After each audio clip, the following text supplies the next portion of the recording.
एक ही स्कूल की एक ही क्लास में अंजू और राधा पढ़ती थी।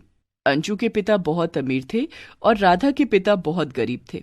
अंजू और राधा 7वीं क्लास में पढ़ती थी और एक दूसरे की जानी दुश्मन थी। पता नहीं ये राधा स्कूल में क्यों आती है, उससे गंदी बू आती है। गरीब होकर पढ़ने की क्या जरूरत है। लेकिन राधा के मन में किसी भी बात का अहंकार नहीं है।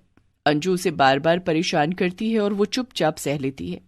वो अपने मन में सोचती है, पता नहीं अंजू को मुझसे क्या प्रॉब्लम है, मैंने तो उसका कुछ भी नहीं बिगाड़ा है। ऐसे ही वो दोनों क्लास में पढ़ाई करते हैं। एक दिन अंजू स्कूल में लेट आती है। तब तक पूरी क्लास में कोई भी डेस्क खाली नहीं था, सिवाय राधा के। राधा के साथ कोई बैठना नहीं चाहता था। टीचर क्लास में आ चुकी थी। गुड मॉर्निंग टीचर, क्या मैं अंदर आ सकती हूँ? आओ अंजू, क्या बात है, आज लेट कैसे हो गई? रास्ते पर बहुत जाम था टीचर, गाड़ी आगे ही नहीं बढ़ रही थी। ठीक है, बैठ जाओ। अंजू ने देखा कि राधा के अलावा सभी डेस्क भरा हुआ है। उसने टीचर से कहा, टीचर यहाँ तो जगह ही नहीं है बैठने के लिए। है ना, जाओ राधा के पास जाकर बैठ जाओ। राधा के पास? नहीं, मैं राधा के पास नहीं बैठूंगी। क्यों नहीं? उससे गंदी बू आती है टीचर, गरीबी की बू। ये सुनकर पूरी क्लास हंसने लगी। सच कहा अंजू ने, राधा गरीब है और फटे हुए कपड़े पहनकर आती है स्कूल में। हाँ, साबुन भी नहीं लगाती है शायद, बहुत बदबू आती है।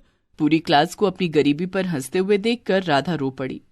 टीचर ने कहा, चुप रहो सब लोग, किसी की गरीबी पर हंसना अच्छी बात नहीं है। अंजू, तुम्हें आज राधा के पास ही बैठना होगा, नहीं तो क्लास के बाहर खड़े रहना होगा। अंजू के पास और कोई चारा न रहा। वो राधा के पास जाकर बैठ गई। हट जा उधर, थोड़ी दूर जा मुझसे, मुझे टच मत करना। तुम लोग मेरे साथ ऐसा बर्ताव क्यों करते हो? क्या मैं तुम लोगों की दोस्त नहीं हूँ? दोस्त? अमीरों के दोस्त होने के लिए खुद अमीर होना चाहिए, समझ गई? मुझसे और बकवास मत कर, तेरे मुंह नहीं लगना चाहती हूँ मैं। अंजू और राधा दोनों एक ही डेस्क पर बैठ गए। क्लास के बीच में राधा के पेट में अचानक से बहुत ज्यादा दर्द होने लगा। आह, पेट दुख रहा है। आह, गंदे नाली से मछली पकड़कर खाएगी तो और क्या होगा? तेरे पास बैठने में ही मुझे उल्टी आ रही है। नहीं, मैंने कुछ नहीं खाया आज। अचानक से पेट बहुत दुख रहा है। राधा के पेट में बहुत ज्यादा दर्द होने लगा। वो दर्द सह नहीं पा रही थी और क्लास खत्म होने का इंतजार कर रही थी। क्लास खत्म होते ही वो बाथरूम जाने के लिए खड़ी हुई और अंजू ने देखा कि राधा के स्कर्ट के पीछे खून लगा हुआ है। अरे ये क्या, खून? राधा की स्कर्ट के पीछे खून लगा हुआ है। राधा चौंक गई। खून? कहाँ है खून? तेरे पीछे गरीबों को क्या क्या होता है। स्कर्ट के पीछे खून लगा हुआ है। राधा घबरा गई। पूरी क्लास उसे देखकर हंसने लगी। राधा को बहुत शर्म आई और वो दौड़कर बाथरूम चली गई। उसे समझ में नहीं आया कि उसे हुआ क्या है। वो बाथरूम में बैठकर रोने लगी। ये क्या हो गया मुझे?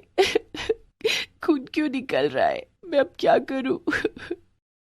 राधा ने उस दिन और क्लास नहीं की। वो भागकर घर चली गई। अंजू को चैन मिला। चलो, खून की वजह से वो गरीब की बच्ची घर तो चली गई। अब मैं आराम से इस डेस्क पर अकेली बैठ सकती हूँ। घर पहुंचकर राधा अपनी माँ की गोद में जाकर सिसक सिसक कर रोने लगी। माँ, ये क्या हो गया मुझे? माँ, खून क्यों निकल रहा है? राधा की माँ ने हंसकर कहा, अरे पगली, तू बड़ी हो गई है ना, इसीलिए। क्या, बड़ी होने के बाद खून निकलता है? हाँ बेटी, इसे पीरियड्स कहते हैं। लड़की से औरत बनने का पहला कदम है ये। तो क्या ये सबको होती है? हाँ बेटी, ये सबको होता है, सभी लड़कियों को। महीने में 4-5 दिन हमारा ऐसे ही गुजरता है। तो इतने सारे खून लेकर काम कैसे करती हो माँ? मैं स्कूल कैसे जाऊं? इसके लिए पैड का इस्तेमाल करना पड़ता है, लेकिन हम गरीब हैं, पैड खरीदने का पैसा नहीं है, इसीलिए हम लोग कपड़ों का इस्तेमाल करते हैं। मैं तुझे सिखा देती हूँ कि कपड़ा कैसे इस्तेमाल किया जाता है। राधा की माँ ने उसे कपड़ों का इस्तेमाल करना सिखा दिया। राधा अगले दिन वैसे ही कपड़ा इस्तेमाल करके स्कूल चली गई, लेकिन क्लास में घुसते ही पूरी क्लास फिर से उसे देखकर हंसने लगी। क्यों री राधा, आज खून नहीं निकल रहा? राधा ने जवाब दिया, निकल रहा है। ये सभी लड़कियों को होता है और इसे पीरियड्स कहते हैं। सभी लड़कियों को? लेकिन मुझे तो नहीं हुआ। तेरे भी पीरियड्स होंगे, तब देखना कितना दर्द होता है।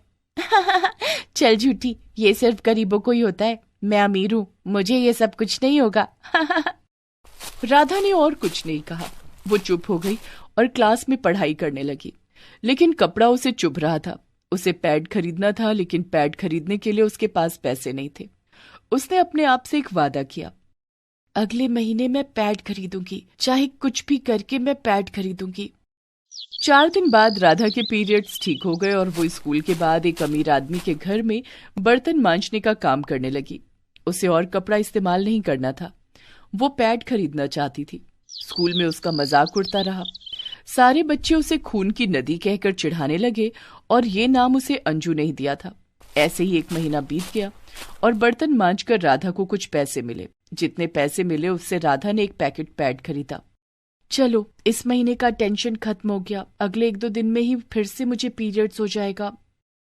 अगले दिन बैग में पैड लेकर राधा स्कूल गई। उसे अपने पीरियड्स का इंतजार था। उसके सामने ही अंजू बैठी हुई थी। अचानक से अंजू के पेट में दर्द शुरू हो गया। आह, पेट दुख रहा है, आह। अंजू बाथरूम जाने के लिए खड़ी हुई तो सभी ने देखा कि अंजू की स्कर्ट के पीछे भी खून लगा हुआ है। वो देखो, अंजू की स्कर्ट पर भी खून है। सभी हंसने लगे। इस वजह से अंजू को बहुत शर्म आई। वो दौड़कर बाथरूम चली गई। ये देखकर राधा को बहुत बुरा लगा और वो अपने बैग से पैड का पैकेट निकालकर बाथरूम चली गई। उसने देखा अंजू बैठकर रो रही है। अंजू रो मत, मैंने कहा था ना, ये पीरियड्स है, सभी लड़कियों को होता है। ये लो पैड और इसे पहन लो, अब से ये हर महीने होने वाला है। तू मेरी मदद क्यों कर रही है? मैंने तो तेरा कितना मजाक उड़ाया। एक दोस्त ही तो दोस्त के काम आते हैं। मैंने पूरा महीना बर्तन मांजकर उन पैसों से ये पैड का पैकेट खरीदा है। तू इसे इस्तेमाल कर ले, मेरा क्या है, मैं गरीब हूँ, कपड़ों से काम चला लूंगी। अंजू ने राधा को गले लगा लिया। क्लास में सभी बच्चे मुझ पर हंस रहे थे, लेकिन तूने मेरी मदद की। आज से तू मेरी बेस्ट फ्रेंड है, मुझे माफ कर दे राधा। अंजू ने राधा से पैड लेकर पहन लिया और उस दिन से अमीर अंजू और गरीब राधा बेस्ट फ्रेंड बन गए। हर महीने अंजू राधा को पैड खरीद कर देने लगी और ऐसे ही दोनों के बीच में दोस्ती बनी रही। 16 साल की संजोली घर के बाहर बैठी थी। वो ठंड से कपकपा रही थी। संजोली के पिता दिनेश एक दिहाड़ी मजदूर थे। रोज माल ढोना, इधर से उधर पहुंचाना, यही उनका काम था। संजोली की माँ कुसुम अपनी टूटी फूटी सिलाई मशीन में गली मोहल्ले की औरतों के कपड़े सिलती थी। दिनेश और कुसुम थोड़ा बहुत ही कमाते थे, जिनसे उनका गुजारा किसी तरह से चल पाता था। संजोली बाहर बैठी थी। उसके दांत ठंड के मारे बुरी तरह से किटकिटा रहे थे। तभी कुसुम ने उसे आवाज लगाई, संजोली, संजोली बेटी, घर के अंदर आजा बेटी, बाहर बहुत ठंड है, तेरी तबीयत खराब हो जाएगी। संजोली घर के अंदर आ जाती है और कुसुम से कहती है, माँ, काश मेरे पास कुछ गर्म कपड़े होते तो उन्हें पहनकर मैं घर के बाहर आराम से बैठ सकती और मुझे ठंड भी नहीं लगती। संजोली बेटी, तुझे तो पता ही है कि तेरे बाबा और मेरी कमाई से हमारा दाना पानी ही मुश्किल से चल पाता है। घर का किराया भी देना होता है। इस बार मुझे कपड़े सिलने का काम कुछ ज्यादा मिला है। इस बार पैसे भी ज्यादा मिलेंगे तो तेरे लिए एक स्वेटर खरीद दूंगी। ठीक है माँ। कुसुम अपनी सिलाई मशीन पर कपड़े सिल रही थी। तभी संजोली का ध्यान फटे हुए कंबल पर गया, जिसे ओढ़कर वो तीनों सोते थे। माँ, तुम्हें जो पैसे मिलेंगे उससे एक कंबल खरीद लेना। देखो तो हम तीनों एक ही कंबल ओढ़कर सोते हैं और वो भी कई जगहों से फट गया है। रात में इस फटे हुए कंबलों में ठंड ज्यादा लगती है। ठीक है संजोली बेटी। दोनों माँ बेटी बातें कर रही थी, तभी दिनेश घर आता है। घर के अंदर आते ही वो धम्म से जमीन पर गिर जाता है। क्या हुआ संजोली के बाबा, आपको क्या हुआ? उठिए ना। कुसुम दिनेश को उठाती है और बिस्तर पर लिटाती है। उसने देखा कि दिनेश को बहुत तेज बुखार था। संजोली बेटी, तेरे बाबा को तेज बुखार है, लगता है इन्हें ठंड लग गई है। ये कुछ पैसे ले और भागकर दवाई ले आ। अभी जाती हूँ माँ। संजोली भागकर जाती है और एक मेडिकल स्टोर से बुखार की दवाई लेकर आती है। मैं जल्दी से खाना बना देती हूँ, खाना खिलाकर तेरे बाबा को दवाई खिला दूंगी। चलो माँ, मैं खाना बनाने में तुम्हारी मदद कर देती हूँ, खाना जल्दी बन जाएगा। दोनों माँ बेटी मिलकर खाना बनाती हैं और दिनेश को खाना खिलाकर उसे दवाई खिला देती हैं। फिर वो दोनों खुद भी खाना खाकर सो जाती हैं। लेकिन अगले दिन दिनेश की तबीयत ज्यादा बिगड़ गई। उसे उल्टियां होने लगी। अब क्या करूं? मेरे पास तो इन्हें अस्पताल लेकर जाने के लिए भी पैसे नहीं है। हमें कुछ तो करना पड़ेगा माँ, बाबा की तबीयत बिगड़ती जा रही है। कुसुम पड़ोस के जिन लोगों के कपड़े सिल रही थी उनके घर जाती है और उनसे पैसे एडवांस मांगती है।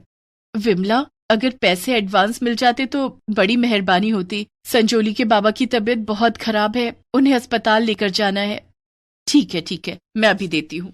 इसी तरह कुसुम ने सबसे पैसे एडवांस ले लिए और उसके बाद दिनेश को अस्पताल लेकर गई। अस्पताल में डॉक्टर ने दिनेश को भर्ती कर लिया। 3 दिन तक दिनेश का इलाज चला। उसके बाद उसकी हालत में सुधार आ गया, लेकिन 3 दिन में कुसुम के सारे पैसे खर्च हो गए थे। वो दिनेश को लेकर घर आ गई तो जिन औरतों ने एडवांस रुपए दिए थे वो अपने कपड़े लेने आ गई। अरे कुसुम, कपड़े सिल गए क्या? परसों 31 दिसंबर है, मुझे पार्टी में वही कपड़े पहनकर जाना है। तुम तो जानती हो विमला कि मैं 3 दिन से संजोली के बाबा को लेकर अस्पताल में थी। मैं अभी सिल दूंगी तुम्हारे कपड़े। 3 दिन के बाद घर लौटी कुसुम काफी थकी हुई थी। उसे बहुत भूख भी लगी थी। माँ, तुम आराम करो, मैं कुछ खाने को बना देती हूँ। आराम कैसे करूँ संजोली? सुना नहीं अभी विमला ने क्या कहा? कल तक उसे उसके कपड़े चाहिए। परसों 31 दिसंबर की पार्टी है। मोहल्ले की सभी औरतें जिनके कपड़े मैं सिल रही हूँ अभी सब आती ही होंगी। और एक एक करके सभी औरतें कुसुम के पास आने लगी। सबको कल तक कपड़े देने का वादा कर कुसुम उसी समय कपड़े सिलने बैठ गई। उधर जब संजोली रसोई में गई तो उसने देखा कि राशन के सारे डिब्बे खाली पड़े थे। खाने में क्या बनाऊं? कुछ तो है ही नहीं। उसने ये बात कुसुम को बताई। माँ, घर में खाने को तो कुछ भी नहीं है, अब खाना कैसे बनेगा? अब तो किसी से एडवांस भी नहीं मांग सकती। तुम फिक्र मत करो संजोली की माँ, मैं बाहर जाकर देखता हूँ, कुछ काम मिल ही जाएगा। शाम को आते वक्त राशन लेता हुआ आऊंगा। नहीं, मैं आपको अभी कहीं नहीं जाने दूंगी। डॉक्टर ने आपको आराम के लिए कहा है। मुझे कुछ नहीं होगा, मैं अब बिल्कुल ठीक हूँ। नहीं, मैं आपको किसी कीमत पर नहीं जाने दूंगी। कुसुम एक ग्राहक से कुछ पैसे उधार मांगने जाती है। तूने पहले ही एडवांस ले लिया है और अब तक मेरे कपड़े नहीं सिले और अब उधार मांगने चली आई। नहीं, पहले मेरे कपड़े सिल कर दे, फिर उधार मांगना। दे दो न रीता बहन, अगली बार जब कपड़े सिलवाओगी तब उसमें एडजस्ट कर लेना। नहीं, मैं तुझे पैसे नहीं दे सकती। कुसुम ने और भी कुछ औरतों से रुपए उधार मांगे, लेकिन उसे किसी ने उधार नहीं दिए। कुसुम मुंह लटकाए घर आ गई। क्यों, क्या हुआ? किसी ने उधार नहीं दिया। मैंने कहा था ना कि उधार कोई नहीं देगा। लोगों ने अब दूसरों की मदद करनी बंद कर दी है। मैं काम की तलाश में जाता हूँ। दिनेश काम की तलाश में घर से बाहर निकल जाता है। इधर कुसुम भूखी प्यासी औरतों के कपड़े सिलने लग जाती है। शाम हो जाती है। बीमारी से उठने के बाद हरारत होने के कारण दिनेश की तबीयत ज्यादा बिगड़ जाती है। वो घर आते ही बेहोश हो जाता है। कुसुम और संजोली घबरा जाते हैं और उसके मुंह पर पानी के छींटे मारने लगते हैं, लेकिन तब भी दिनेश को होश नहीं आता। माँ, बाबा को क्या हो गया है? बाबा कुछ बोलते क्यों नहीं? मैंने इन्हें मना किया था कि काम पर नहीं जाना है। अब इनकी तबीयत और ज्यादा बिगड़ गई। इन्हें अस्पताल ले जाना होगा। कुसुम के पास अब इतने पैसे भी नहीं थे कि वो दिनेश को रिक्शे पर अस्पताल लेकर जाए। वो दिनेश को अपने कंधे पर बिठाकर अस्पताल ले जाती है। वहाँ डॉक्टर उसे आईसीयू में भर्ती कर लेता है। देखिए, इनकी हालत ज्यादा बिगड़ गई है। होश आने तक इन्हें आईसीयू में रहना होगा। इसमें 10,000 का खर्चा आएगा। 10,000?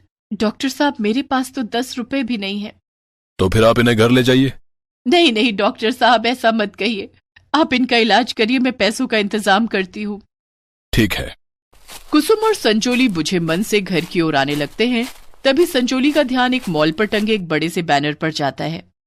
देखो तो माँ, वहाँ क्या लिखा है? कल फैंसी ड्रेस कंपटीशन है। कंपटीशन में जीतने वाले को 50,000 रुपए का इनाम मिलेगा। संजोली बेटी, ये सब अमीरों के चोचले हैं। फैंसी ड्रेस पहनना भला हमारी किस्मत में कहाँ। माँ, तुम तो मोहल्ले भर के कपड़े सिलती हो, तुम्हारे लिए फैंसी ड्रेस सिलना कौन सी बड़ी बात है। मेरे लिए एक ड्रेस सिल लो। मुझे पक्का विश्वास है कि अगर तुमने मेरी ड्रेस सिली तो मैं जरूर इस कंपटीशन में फर्स्ट आऊंगी और जो पैसे मिलेंगे उससे बाबा का इलाज हो जाएगा। कह तो तू ठीक रही है संजोली बेटी, लेकिन फैंसी ड्रेस सिलने के लिए कपड़े भी तो होने चाहिए ना। उसका भी उपाय है मेरे पास। वो क्या? तुम घर तो चलो। दोनों माँ बेटी घर आते हैं। घर आने के बाद संजोली घर के पास के किराने की दुकान पर जाती है और किराने वाले से 2 बोरियां मांगती है। बोरियों का क्या करोगी? हमारे पास ठंड में ओढ़ने के लिए कुछ भी नहीं है। रात में बहुत ठंड लगती है। अगर ये बोरियां मिल जाती तो आपका बड़ा एहसान होता। ठीक है, ये लो बोरियां। किराने वाला संजोली को 2 बोरियां दे देता है। संजोली दोनों बोरियों को लेकर घर आ जाती है। देखो माँ, मैं क्या लाई हूँ। बोरियां? हाँ, तुम इन बोरियों से मेरे लिए एक डिजाइनर गाउन बना दो। मैं वही गाउन पहनकर कल फैंसी ड्रेस कंपटीशन में जाऊंगी। ठीक है संजोली बेटी, मैं तेरे लिए इन बोरियों से डिजाइनर गाउन बना दूंगी। रात भर जागकर भूखी प्यासी कुसुम मोहल्ले की औरतों के कपड़े सिलती है। संजोली भी इस काम में उसकी मदद करती है और सुबह होने तक सभी औरतों के कपड़े सिलकर तैयार हो जाते हैं। उसके बाद दिन में वो संजोली के लिए बोरियों से डिजाइनर गाउन भी सिलती है। देख संजोली, तेरा गाउन सिलकर तैयार है। अरे वाह माँ, ये तो कितना सुंदर है। आज मैं इनाम जीत कर ही आऊंगी। उस शाम संजोली बोरे से बने डिजाइनर गाउन को पहनकर उसी मॉल में जाती है और फैंसी ड्रेस कंपटीशन में भाग लेती है। वहां एक से बढ़कर एक कपड़े पहनकर लड़कियां आई थी, लेकिन संजोली के बोरे का गाउन सबसे अलग था। सबकी निगाहें संजोली पर टिक जाती हैं और फैंसी ड्रेस कंपटीशन की विजेता संजोली ही बनती है। उसे इनाम में 50,000 रुपए भी मिलते हैं और साथ ही शहर के एक जाने माने ड्रेस डिजाइनर उससे उसकी ड्रेस का राज पूछते हैं। संजोली उन्हें कुसुम से मिलवाती है। कुसुम को उस ड्रेस डिजाइनर के यहाँ काम मिल जाता है। संजोली और कुसुम अस्पताल की फीस भर देते हैं और दिनेश का इलाज भी हो जाता है। कुसुम को उस ड्रेस डिजाइनर के यहाँ अच्छी तनख्वाह मिलने लगती है और उन तीनों के गरीबी के दिन दूर हो जाते हैं।